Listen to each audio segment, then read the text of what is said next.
Hello बच्चों, let's read this question. The question says a satellite orbiting around the Earth, its orbital velocity v naught is found to depend on mass of Earth m, radius of Earth r, and universal gravitational constant g. The expression for orbital velocity is proportional to option first g minus 1 m1 r minus 1, option second g1 m1 r minus 1, option third g1 by 2 m1 by 2 and r minus 1 by 2 and option fourth none of these.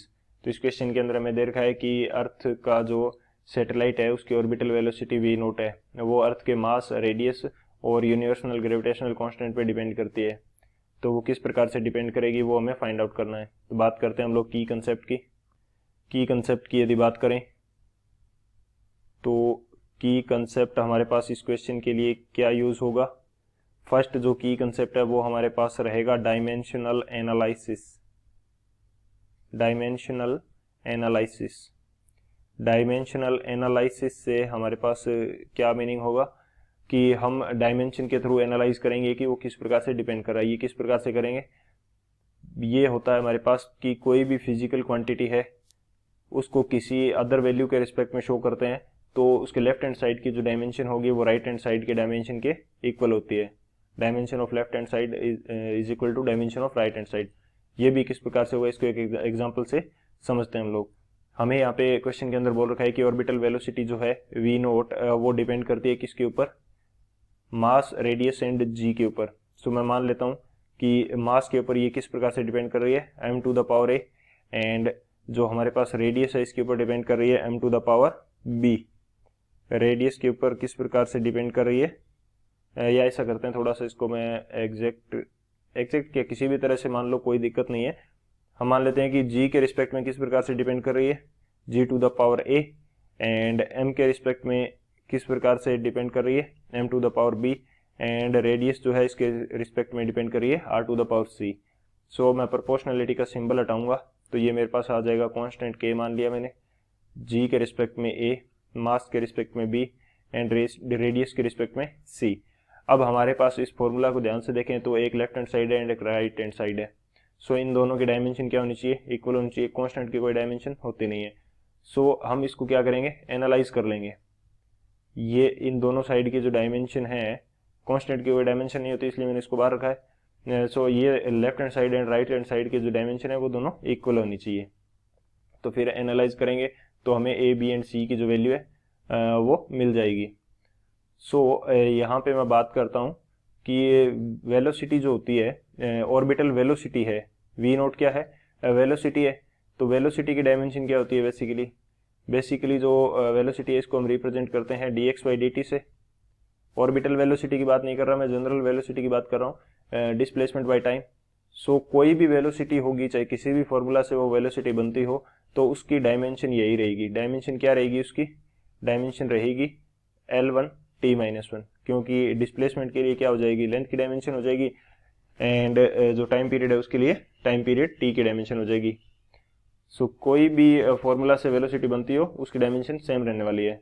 So we note की dimension क्या रहेगी, we note की dimension रहेगी L1 t minus 1, और ये equal होगी किसके, g to the power a, m to the power b and r to the power c की डायमेंशन के इक्वल होगी। सो ये हमारा मेन की कंसेप्ट है। इसी तरह से यदि मैं सेकंड की कंसेप्ट की बात करता हूं तो वो मेरे पास क्या रहेगा, डायमेंशनल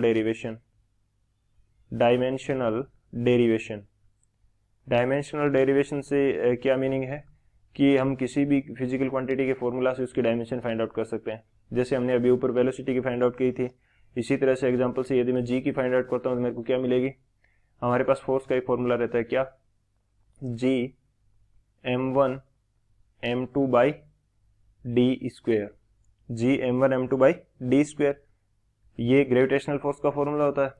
अब फोर्स चाहे किसी भी फॉर्मूला से बने उसकी डायमेंशन सेम रहेगी। सो फोर्स की डायमेंशन क्या रहेगी, यदि मैं डायमेंशन की बात करूं तो मास की डायमेंशन m1 हो जाएगी, एंड एक्सीलरेशन a क्या होता है, a होता है v बाई टी।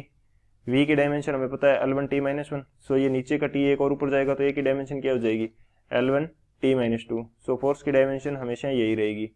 तो यहाँ भी फोर्स की डायमेंशन जो ग्रेविटेशनल फोर्स है उसकी डायमेंशन भी m1 L1 t माइनस 2 ही रहने वाली है। सो मेरे को तो चाहिए जी की डायमेंशन, जी की डायमेंशन चाहिए। तो सबसे पहले तो मैं एक काम करता हूँ कि m1 एंड m2 जो है ये मैं मान लेता हूँ, दोनों मास है, तो m1 एंड m2 को मैं इक्वल मान के m मान लेता हूँ। हमें तो डायमेंशन से मीनिंग है एक बार तो G M square by D square हो जाएगा। अब यहाँ से यदि मैं जी फाइंड आउट करता हूँ तो ये क्या आ जाएगा, F into D square by M square. अब मेरे को चाहिए क्या कि जी की डायमेंशन फाइंड आउट कर लो। तो डायमेंशन ऑफ फोर्स ये क्या है, m1 L1 T minus 2, and dimension of distance square ये क्या हो जाएगा L2, एंड नीचे डायमेंशन ऑफ मास स्क्वेयर ये क्या हो जाएगा m2। सो इसको सिंप्लीफाई करेंगे तो जी की डायमेंशन क्या आ जाएगी, m-1 L3 T-2। ये हमारे पास किसकी डायमेंशन आ गई, जी की डायमेंशन आ गई। तो इस प्रकार से हम लोग फॉर्मूला से फाइंड आउट कर सकते हैं। तो अब बात करते हैं इस क्वेश्चन के सॉल्यूशन की। अब सॉल्यूशन की यदि बात करें तो अकॉर्डिंग टू फर्स्ट की कंसेप्ट हमने देखा था कि लेफ्ट हैंड साइड की जो डायमेंशन है वो राइट हैंड साइड की डायमेंशन की इक्वल होती है। लेफ्ट हैंड साइड में हमारे पास डायमेंशन है L1 T-1 यानी कि dimension of velocity. Right hand side में है हमारे पास k इंटू डायमेंशन ऑफ जी। जी की डायमेंशन हम लोगों ने फाइंड आउट करी है, क्या है m-1 L3 T-2, एंड इसके पावर कितनी है हमारे पास, पावर है a, एंड मास के रिस्पेक्ट में कितनी है हमारे पास, मास के रिस्पेक्ट में है पावर b, एंड r जो है r की डायमेंशन क्या होगी, r क्या है हमारे पास, रेडियस है, रेडियस क्या होती है, डिस्टेंस। तो इसकी डायमेंशन की बात करें तो ये क्या होगी L1। सो L एंड इसकी पावर हमारे पास क्या है, c है। तो अब इन दोनों को जस्ट इक्वल करना है हमें। तो L1 T-1 ये लेफ्ट हैंड साइड में हो जाएगी, यहाँ आएगी हमारे पास k, m की टोटल डायमेंशन कितनी आ जाएगी, माइनस a प्लस b, ये m की टोटल डायमेंशन आ गई। L की टोटल डायमेंशन कितनी आ जाएगी, 3a प्लस c आ जाएगी। इसी तरह से t की टोटल डायमेंशन कितनी आ जाएगी, t की टोटल डायमेंशन आ जाएगी माइनस 2a। अब हम क्या कर सकते हैं, कंपैरिजन कर सकते हैं left hand side and right hand side का। अब यदि लेफ्ट हैंड साइड के अकॉर्डिंग देखें तो जो मास के रिस्पेक्ट में डायमेंशन कितनी है, लेफ्ट हैंड साइड में 0 है, राइट हैंड साइड में कितनी है, माइनस a प्लस बी। सो यहाँ से एक चीज़ तो ये क्लियर हो जाती है कि a और b क्या होंगे, इक्वल होंगे। अब लेफ्ट हैंड साइड के अकॉर्डिंग L की डायमेंशन देखा जाए तो कितना है, 1 है। राइट हैंड साइड के अकॉर्डिंग देखा जाए तो 3a प्लस c है। इसको एक बार ऐसा ही रहने देते हैं। एंड t के रेस्पेक्ट में देखा जाए तो लेफ्ट हैंड साइड की -1 है, राइट हैंड साइड की -2a है। तो यहाँ से a कितना आ जाएगा, 1/2 आ जाएगा। a 1/2 आ जाएगा तो b भी कितना आ जाएगा, b भी हमारे पास 1/2 आ जाएगा। इसी तरह से यदि मैं c की बात करता हूँ तो c यहाँ से कितना आ जाएगा, 1 - 3a।